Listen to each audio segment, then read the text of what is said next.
Hello everyone, my name is Kirtana Murugan and my metric number is A22A0742.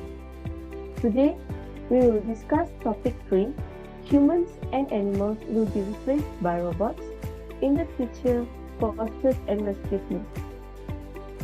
I agree with this topic because robots are likely to have high rates of survival and rescue teams. It can be designed to withstand extreme conditions such as natural disasters, where it may be unsafe for humans or animals to operate. What do you think, Speaker B?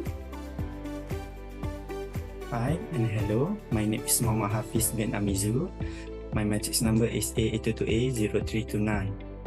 I disagree that humans and animals will be replaced by robots in the future for search and rescue team because robots might face challenge in unpredictable situations due to their reliance on preset instruction. Robots are capable of failures in technology, which might limit their use and possibly risk their survival in certain conditions. How about you, Speaker C? I'm Fumington. Metric number is A22A1175.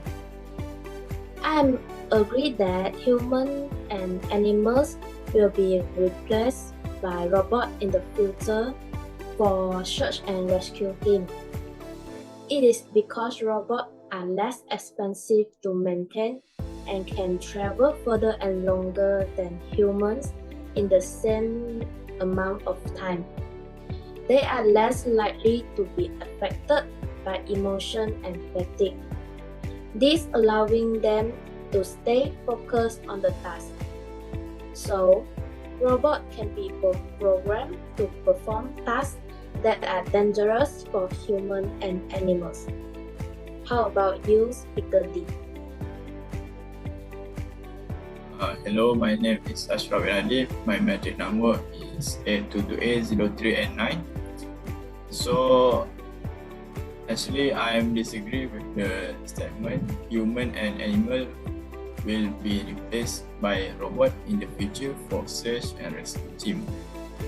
It is because if robot replace search and rescue team, they might lack human innovation and adaptability in certain situations. Generally, the robot will only move according to the system that has been set by human. The robot will not reach beyond its assigned device system.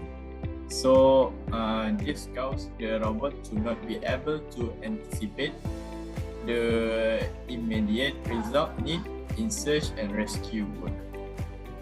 So I think that's all from us. Thanks for watching. Thank you.